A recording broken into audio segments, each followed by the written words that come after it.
नमस्कार दोस्तों, कैसे हैं आप लोग। बात करेंगे एक ज़बरदस्त स्टॉक के बारे में। केवल 8 रुपये का यह स्टॉक है। 800, 900, 1000 भी जा सकता है। सिर्फ एक चीज़ केवल इससे कंपनी की यदि सुधर जाए तो एक मल्टीबैगर राजा महाराजा सब बना सकता है। सारा कुछ समझेंगे स्टॉक के अंदर। अच्छी बातें काफ़ी हैं, बुरी बात एक है, उसको भी समझेंगे। रिक्वेस्ट रहेगी बस, वीडियो अच्छी लगे तो लाइक करें, अच्छी लगे तो लाइक करें, इससे आपका कुछ नहीं जाता है, हमें काफ़ी मोटिवेशन मिलती है कि काम जो है अच्छा लग रहा है आप लोगों को। चैनल को सब्सक्राइब कर लें यदि आपको लगता है कि हम जेन्युइन कंटेंट देते हैं तो। देखिए, मार्केट कैप की बात की जाए तो 506 करोड़ का मार्केट कैप है। 8 रुपये का स्टॉक के लिए काफ़ी बढ़िया यहाँ पर मार्केट कैप नज़र आ रहा है। एक साल का लो और हाई यहाँ पर आप देख सकते हैं।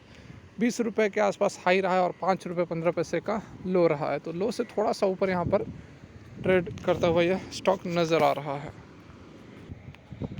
कंपनी की इंडस्ट्री पी जो है वह 45.8 है और इसका खुद का पी अवेलेबल नहीं है। प्रोमोटर की होल्डिंग देखो आप, तो यहाँ पर प्रोमोटर की होल्डिंग नहीं है।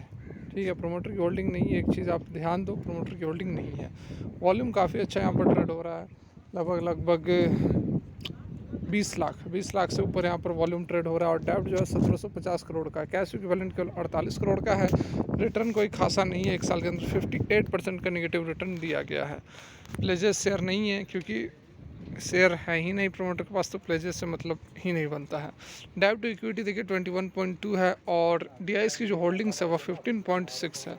तो डीआईएस की होल्डिंग्स काफ़ी अच्छी यहाँ पर हमें देखने को मिल रही है। लेकिन उसके साथ में दो चीज़ जो है निगेटिव, काफ़ी निगेटिव जो है इस स्टॉक को लेकर। सबसे पहला जो मुख्य मुद्दा है इसका, अगर वो चीज़ सुधर जाए तो कंपनी जो है वह आसमान में पहुंच सकती है, और वो है इसका डेब्ट देखिए काफ़ी 1750 करोड़ का डेब्ट है, यहाँ पर देख सकते हैं आप।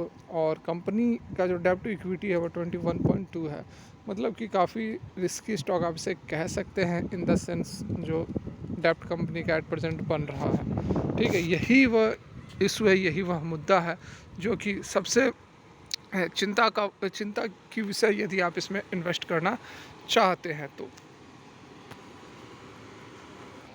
देखिए, यहाँ पर सेल्स की यदि हम बात करें तो सेल्स देख सकते हैं बंद था। ठीक है, सेल्स लगभग ना के बराबर सेल्स ख़त्म हो चुके थे।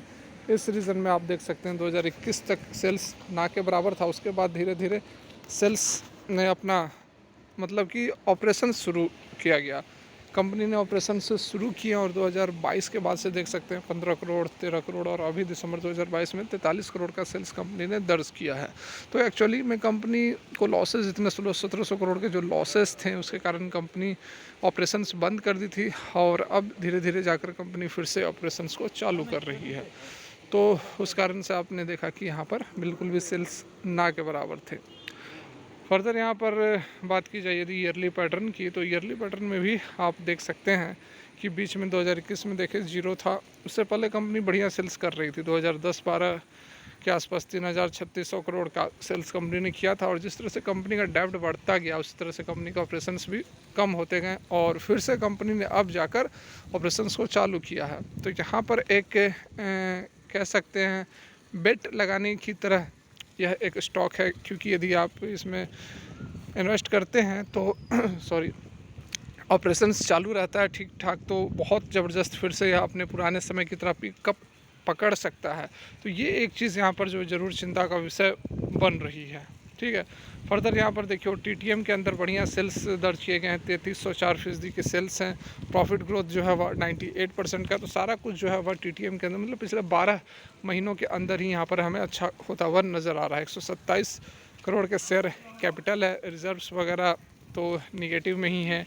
बोरोइंग्स हैं 1750 करोड़ के आसपास। ठीक है, यहाँ पर देखिए हम बात कर रहे हैं ज्योति स्ट्रक्चर्स लिमिटेड की। ज्योति स्ट्रक्चर लिमिटेड मेनली यहाँ पर इलेक्ट्रिसिटी को जो हम ट्रांसफ़र करते हैं, main business focused on the transmission line के ऊपर यह मेनली इसका बिजनेस फोकस्ड है। उसके साथ में देखो सब्सटेंस और डिस्ट्रीब्यूशन प्रोजेक्ट का भी यह काम करती है। जो कंपनी है पूरा का पूरा काम करती है, जैसे कि कंपनी जो है वह डिज़ाइन भी करती है, टेस्टिंग, मैन्युफैक्चरिंग, सोर्सिंग, सप्लाई और कंस्ट्रक्शन। तो मतलब टावर्स बिठाती है, जो इलेक्ट्रिसिटी है उसको यह ट्रांसफ़र करती है।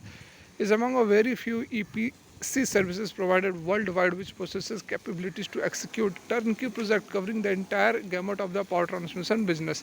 मतलब कि पावर ट्रांसमिशन में जो भी काम होता है पूरा का पूरा काम यह खुद करती है, जैसा कि अभी आपको बताया designing, testing, manufacturing, sourcing, supplying वगैरह सारा। तो इस तरह के बहुत कम कंपनियां हैं। कंपनी का जो हेडक्वार्टर मुंबई में है और जो प्लांट्स हैं वह नासिक में, रायपुर में, उसके साथ में दुबई में भी है, जिसका टोटल कॉम्बाइंड कैपेसिटी 2,15,000 MT है।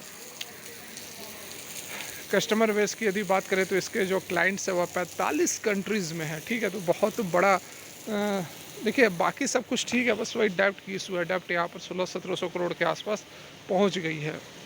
प्रिफर्ड पार्टनर है जिसका कि क्लाइंट यहाँ पर देख सकते हैं पावर ग्रिड कॉरपोरेशन हो गया, नेशनल थर्मल, NTPC हो गया, ये सारी जो बड़ी बड़ी पब्लिक सेक्टर कंपनियाँ हैं वो इसके क्लाइंट्स हैं। JSL offer the advantage of low operating cost, efficient deliveries and services with respect to the EHV transmission lines. मतलब EHV जो ट्रांसमिशन लाइन्स होती है उसके कंपैरिजन में काफ़ी सस्ते में यह पूरा का पूरा सर्विस प्रोवाइड करती है।